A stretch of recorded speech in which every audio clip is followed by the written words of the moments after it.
그래서 말씀 제가 대신 봉독해 올리겠습니다. 여호와의 말씀이 두 번째로 요나에게 임하니라 이르시되 일어나 저 큰 성읍 니느웨로 가서 내가 내게 명한 바를 그들에게 선포하라 하신지라. 요나가 여호와의 말씀대로 일어나서 니느웨로 가니라. 니느웨는 사흘 동안 걸을 만큼 하나님 앞에 큰 성읍이더라. 요나가 그 성읍에 들어가서 하루 동안 다니며 외쳐 이르되 40일이 지나면 니느웨가 무너지리라 하였더니 니네 사람들이 하나님을 믿고 금식을 선포하고 높고 낮은 자를 막론하고 굵은 베옷을 입은지라. 그 일이 니느웨 왕에게 들림에 왕이 보좌에서 일어나 왕복을 벗고 굵은 베옷을 입고 제 위에 앉느니라. 왕과 그의 대신들이 조서를 내려 니느웨에 선포하여 이르되 사람이나 짐승이나 소떼나 양떼나 아무것도 입에 대지 말지니 곧 먹지도 말 것이요 물도 마시지 말 것이며 사람이든지 짐승이든지 다 굵은 베옷을 입을 것이요 힘써 하나님께 부르짖을 것이며 각기 악한 길과 손으로 행한 강포에서 떠날 것이라. 하나님이 뜻을 돌이키시고 그 진노를 그치사 우리가 멸망하지 않게 하리라 하시리라. 그렇지 않은 줄을 누가 알겠느냐 한지라. 하나님이 그들이 행한 것 곧 그 악한 길에서 돌이켜 떠난 것을 보시고 하나님이 뜻을 돌이키사 그들에게 내리라고 말씀하신 재앙을 내리지 아니하시니라. 아멘. 오늘 함께 읽은 요나서 3장 1절에서 10절 말씀을 가지고 왕의 본이라는 제목으로 함께 말씀을 나누려고 합니다. 우리가 살다 보면 한 번쯤 들어본 말이 있습니다. 누구에게나 평생 동안 기회는 3번 찾아온다. 아마 이런 말은 한 번쯤 다 들어봤을 것이에요.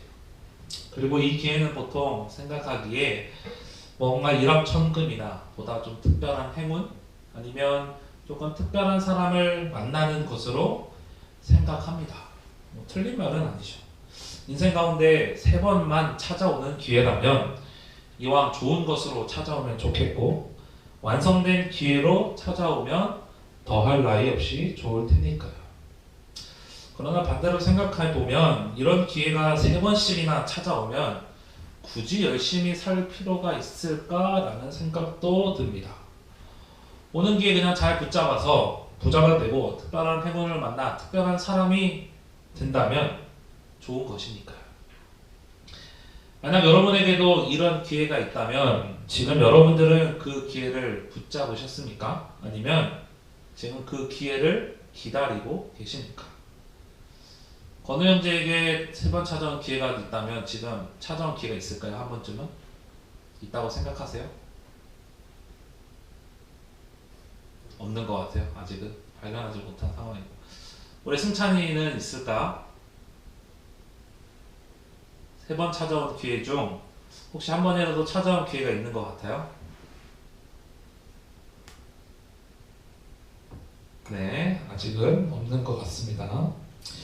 여담이지만 저도 말씀을 좀 준비하면서 저에게 3번 찾아온 기회가 뭐가 있었을까? 나는 지금 몇 번째 기회를 기다리고 있을까? 좀 생각을 해봤는데 두 가지는 있었던 것 같습니다. 첫 번째는 저희 부모님을 만나서 지금 제가 이렇게 커서 이 말씀 앞에 또 말씀을 볼 수 있는 이 상황이 저에게 주어진 게 저에게 있어서는 첫 번째 기회인 것 같고 두 번째는 우리 또 김대현 선생님을 만나서 새로운 가정이라는 새로운 가정을 꾸린 것이 저에게는 두 번째 기회인 것 같습니다. 그리고 세 번째는 아직 찾아오진 않았지만 이제 저희 부부에게 보내주실 새 생명을 만나 이제 가족이라는 공동체를 만드는 것이 세 번째 기회가 아닐까 저는 그 마음을 품고 기다리고 있습니다. 이 시간 그냥 가볍게라도 한번 여러분에게 찾아온 기회가 어떤 것이 있었는지 또 우리는 지금 어떤 기회를 기다리고 있는지 한 번쯤은 생각해 보면 좋을 것 같습니다. 우리는 지금 계속해서 요나의 이야기를 살펴보고 있습니다.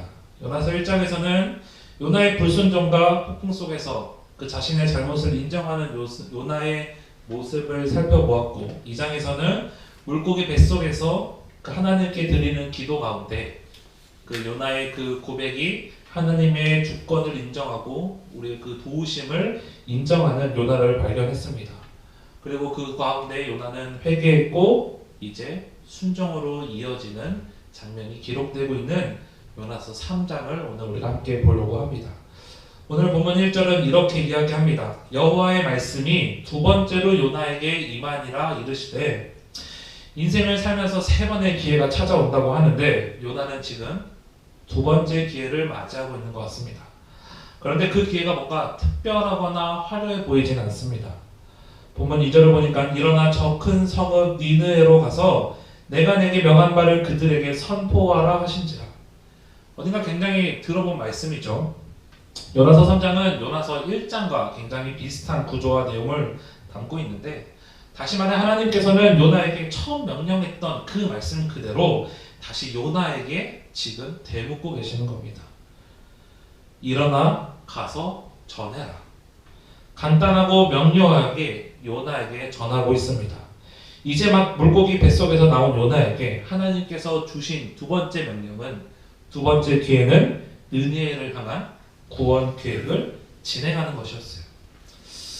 참 여기를 읽어보면 하나님도 너무하신 게 3일 밤낮으로 물고기 뱃속에 넣어두셨으면 조금 이제 좀 몸도 재정비하고 그동안 먹지 못했던 음식도 먹을 수 있는, 조금은 자신을 돌아볼 수 있는 곳으로 보내주셔서 재정비할 수 있는 시간을 주시면 좋겠는데, 오늘 본문을 보니까 물고기 뱃속에서 나온 요나는 바로 그 명령을 따라서 느니웨로 향하는 모습을 볼 수 있습니다.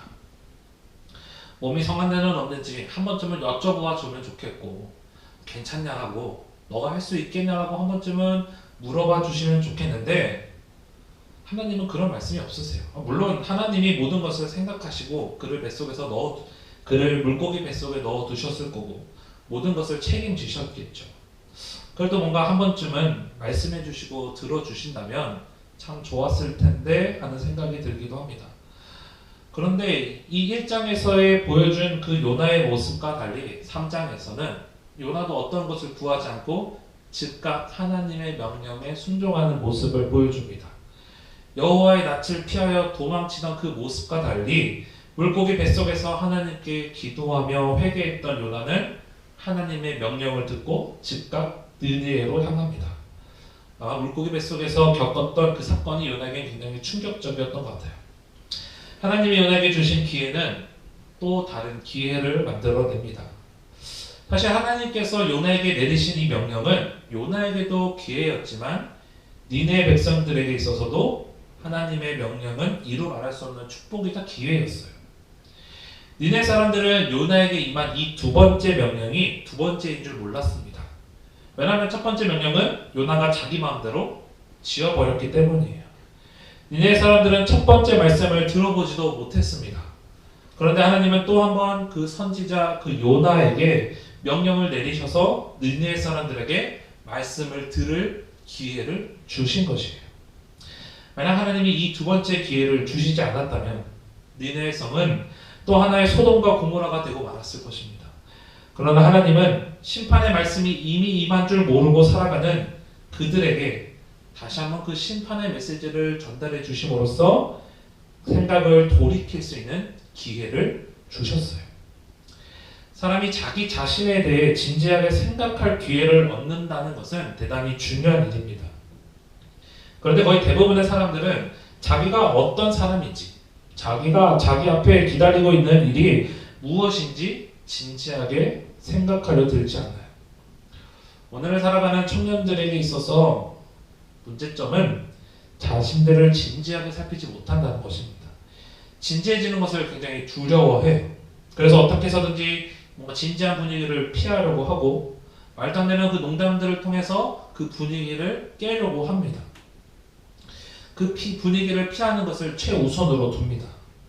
여러분들은 여러분의 모습을 어떻게 판단하시나요?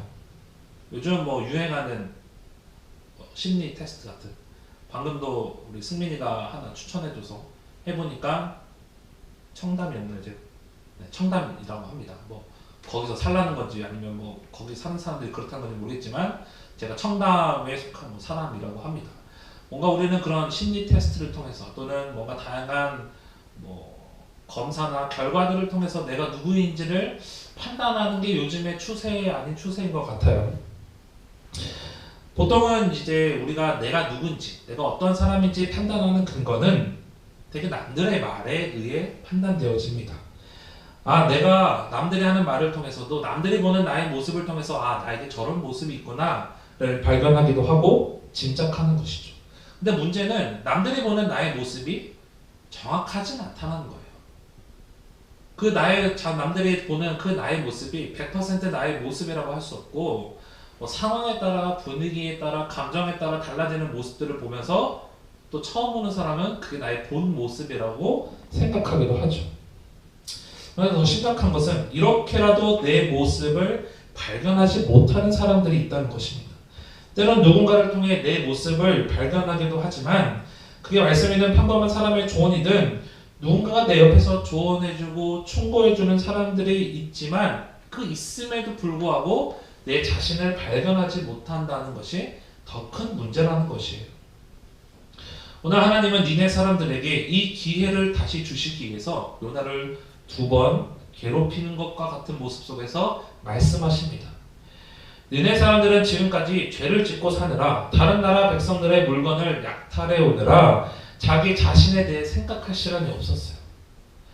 나홈 선지자의 기록처럼 거짓이 가득하고 포악하고 탈취가 떠나지 않는 피의 도시라고 하는 그 니느웨는 또 기껏 생각한다 하더라도 남들과 자신을 비교하는 것이 고작이었기 때문에 정확히 자신의 모습을 볼 수 없었습니다. 그런 상황 속에서 오늘 요나가 등장하여 외쳤던 그 5마디는, 그 한 문장의 말씀은 자신들의 객관적인 모습을 볼 수 있는 계기가 되었습니다. 그리고 그들에게는 그것이 기회가 되었어요. 니네에 도착한 요나는 본격적으로 하나님의 뜻을 전하기 시작해요. 니네는 3일 동안 다니어 둘러볼 수 있을 만큼 큰 성읍이라고 성경은 이야기하고 있는데, 요나는 먼저 하룻길을 돌면서 하나님의 뜻을 전했습니다. 그가 외치는 소리는 아주 단순했습니다. 40일이 지나면 니느웨가 무너지리라. 그런데 그의 외침을 살펴보면 좀 이상한 부분이 있어요. 보통 심판을 예언하는 메시지라면 심판을 받는 그 이유와 그렇게 해서 해결 방안 정도는 알려줘야 되는 것 같아요. 그래, 우리가 잘못해서 심판을 받는데 그럼 우리가 이제 어떻게 해야 합니까? 그 답을 알려줘야 되는데 요나는 그 심판의 이유와 해결 방법을 전혀 이야기해주고 있지 않습니다. 그저 그냥 40일이 지나면 니느웨가 무너지리라 라는 이 짧고 짧은 한 문장 속에 하나님의 뜻을 전하고 있어요. 그저 그들에게는 40일의 시간이 남았다는 것과 니느웨 성이 무너진다는 이야기만 담고 있습니다. 너희들에게 왜 이 상황이 생겼는지, 살아남기 위해서는 무엇을 해야 하는지 이유를 알려주지 않아요. 우리가 알고 있는 이사야 선지자만 봐도 이사야 선지자는 아주 친절하게 알려줍니다. 심판의 이유와 그리고 그들이 하지 말아야 할 행동, 그리고 그들이 취해야 할 행동들을 아주 자세히 기록하고 있어요. 그래서 그것을 읽는 독자로 하여금, 그 이야기를 듣는 사람들로 하여금 내가 지금 잘못하고 있구나를 깨닫게 도와주죠. 하지만 요나의 외침에는 그것이 빠진 것 같아요. 뭔가 어딘가 부족해 보이는 요나의 외침입니다. 하지만 오늘 본문을 보니까 이 부족해 보이는 요나의 외침 또한 니느웨 백성들에게는 확실히 전달되었습니다. 개떡같이 말해도 찰떡같이 알아들었던 니느웨 백성이었어요. 오늘 이 은혜가 여기 있는 여러분들에게도 임하길 소원합니다. 제가 개떡같이 말해도 찰떡같이 알아듣는 청년들이 되길 소망합니다. 제가 뭔가 이유나 목적이 조금은 불명확하게 전달할지라도 이것을 알아듣는, 또 이해하는 지혜로운 청년들이 되길 소망합니다. 다시 본문을 돌아서 요나의 외침을 들은 이 니느웨 백성들은 그의 말을 듣고 즉각 행동으로 옮깁니다. 본문 5절인데요. 본문 5절은 이렇게 기록하고 있어요. 니네 사람들이 하나님을 믿고 금식을 선포하고 높고 낮은 자를 막론하고 굵은 베옷을 입은지라. 니네 사람들은 지금까지 해나 달 같은 것들을 믿었지 인격적인 신을 믿지 않았던 사람들이에요. 그들에게 말씀하시는 하나님이라는 개념이 없었죠. 그런데 그 요나의 확신에 찬 그 외침을 들으면서 이들의 생각은 바뀌기 시작해요. 말씀하시는 하나님이라는 분이 있을 수도 있구나. 그분이 우리에게 진노하고 있으며 40일 후에 우리를 멸망시킨다는 말이 사실일 수 있다라는 생각이 들기 시작했어요. 이러한 깨달음은 일반 백성들 사이에서 큰 회개 운동을 일으켰고 이 소문은 왕의 귀까지 들리게 됩니다. 우리 본문 6절을 함께 읽어볼까요? 요나서 3장 6절 말씀을 우리가 함께 한 목소리로 한번 읽어보겠습니다. 시작. 그 일이 느헤 왕에게 들림에 왕이 보좌에서 일어나 왕복을 벗고 굵은 베옷을 입고 제 위에 앉으니라. 요나에게 주어진 두 번째 기회는 느헤 백성에게 흘러갔고 느헤 백성에게 주어진 기회는 이제 왕에게 흘러갑니다. 느헤 백성들에게 왕에게 있어서 요나는 그저 이방인이고 낯선 사람일 뿐입니다. 거대하고 견고한 그 성읍에 거주하는 사람들에게 있어 요나의 외침은 터무니없는 소리입니다. 그냥 지나가는 미친 사람으로 취급받아도 이상하지 않은 상황이에요. 그러나 그의 외침은 백성들의 마음으로 흘러 들어갔고 왕의 귀에 들어갔으며 결정적으로 그것을 믿었다라고 성경은 기록하고 있습니다. 하나님을 믿으니까 이제 이 백성들이 느헤 왕이 이 하나님의 말씀이 얼마나 무서운지 알게 됐어요. 그래서 그들은 신음을 전폐하고 굵은 베옷을 입었습니다. 백성뿐만 아니라 왕이 그러했고 왕은 더 나아가 모든 백성들에게 이와 같은 명령을 내리기 시작합니다. 저는 말씀을 묵상하면서 이 왕의 행동에 조금 더 초점을 맞춰봤는데 왕의 행동은 결코 쉬운 것이 아니었어요. 왕의 입장에서 자신의 자리에 일어나 왕의 그 옷을 벗고 굵은 베옷을 입는다는 것, 그것이 가능한 일일까요? 왕이라면, 한 나라를 지도하는 통치자라면 그 자신이 옷을 벗는다는 것이 어떤 의미인지는 알고 있을 것이에요. 자신의 자리에서 벗어나서 굵은 베옷을 입고 제에 앉는다는 의미가 어떤 것인지는 알고 있었을 것이에요. 하지만 성경 어디에도 그는 주저하는 모습이 없습니다. 그 말을 듣자마자 자리에 일어나 왕의 옷을 벗고 굵은 베옷을 입었습니다. 말도 안 되는 그 요나의 외침만큼 말도 안 되는 것이 왕의 행동이었어요. 하지만 오늘 보면 우리에게 분명하게 보여주고 있습니다. 백성을 통해 그 요나의 외침을 들은 그 왕은 주저없이 왕의 자리에서 일어났고 자신의 옷을 벗었습니다. 그리고 굵은 베옷을 입음으로써 자신의 상태를 인정했어요. 왕은 철저한 회개를 위해 백성들에게 베옷을 입혔을 뿐만 아니라 짐승들에게까지 베옷을 입혔고 사람들에게 금식을 시켰을 뿐 아니라 짐승들에게까지 금식을 시킵니다. 이제 한 나라의 왕을 시작으로 모든 백성들이 하나님의 말씀을 믿고 행동으로 옮기기 시작합니다. 그리고 그 절정은 8절에 기록하고 있어요. 8절을 보니까 사람이든지 짐승이든지 다 굵은 베옷을 입을 것이요 힘써 하나님께 불을 지질 것이며 각기 악한 길과 손으로 행한 강포에서 떠날 것이라. 우리는 여기서 느헤 백성에게 임한 회개의 두 가지 특징을 발견할 수 있습니다. 첫째는 느헤 사람들은 하나님 앞에서 진정으로 자신을 낮췄다라는 것이에요. 그들은 굵은 베옷을 입고 제에 앉아 금식하며 회개했습니다. 여기서 굵은 베옷은 누군가 죽었을 때 입는 옷입니다. 그 옷을 입고 제에 무릎을 꿇고 앉는 것은 자신이 심판받을 죄인이라는 뜻을 가지고 있어요. 또한 음식을 먹지 않는 것은 먹을 가치조차 없는 죽은 목숨이라는 것을 뜻합니다. 그들은 하나님 앞에서 스스로 멸망을 피할 수 없는 그 죄인임을 인정한 것이에요. 회개는 하나님 앞에서 자신을 낮추는 일입니다. 니네 사람들은 그 요나의 설교를 들었을 때, 그 외침을 들었을 때 하나님은 정말 니네의 성을 멸망시킬 수 있는 능력이 있는 분임을 믿게 된 것이죠. 두 번째 니네 백성들이 임한 그 회개의 특징은 니네 사람들의 삶을 바꾸었다라는 것입니다. 왕은 백성들에게 각기 악한 길과 손으로 행한 강포에서 떠나라고 명령했어요. 또 그 백성들은 그 명령에 순종했습니다. 그들은 도둑질과 강도짓을 먹고 삼는 그것을 일삼던 사람들이었어요. 그런 그들이 악한 길과 강포를 버린다는 것은 곧 실직자가 된다는 것과 다름이 없어요. 그런데도 그들은 그것을 버리고 하나님 앞에 새로운 삶을 살기로 작정한 것이죠. 회개는 단순히 마음속으로 자기 죄에 대해 미안해하고 유감스러운 것이 아닙니다. 회개는 옛날의 방식을 버리고 새로운 방식으로, 이제 전혀 다른 그 새로운 방식으로 살아가는 것을 회개라고 이야기합니다. 이 회개를 지금 니느웨를 다스리는 왕과 그의 백성들에게서 나타나고 있어요. 한 나라의 왕이 자신의 잘못을 인정했습니다. 그리고 자기 자신을 하나님 앞에 낮춤으로써 하나님의 능력을 인정했습니다. 그러면서 왕이 한 가지의 소망을 품습니다. 9절 말씀에 이렇게 기록하고 있어요. 하나님이 뜻을 돌이키시고 그 진노를 그치사 우리가 멸망하지 않게 하시리라. 그렇지 않은 줄을 누가 알겠느냐 한지라. 니느웨 왕이 바란 것은 다른 것이 아니에요. 그저 한 가지. 하나님께서 우리의 회개를 통해 하나님께서 다시 한번 기회를 주시지 않을까 하는 바람입니다. 어떤 사람도 자기의 노력으로 하나님의 뜻을 돌이킬 수 없습니다. 하나님은 모든 것을 스스로 결정하시는 분이세요. 어떤 사람도 하나님 앞에 제가 40일 기도했으니 이렇게 해주세요. 제가 금식했으니 저렇게 해주세요. 내가 하나님을 더 열심히 섬겼으니 남들보다 더 큰 축복을 달라고 요구할 수 없습니다. 내가 무엇인가 했으니 달라고 강요하는 것은 바른 신앙의 모습이 아니에요. 왕도 그 사실을 알고 있었습니다.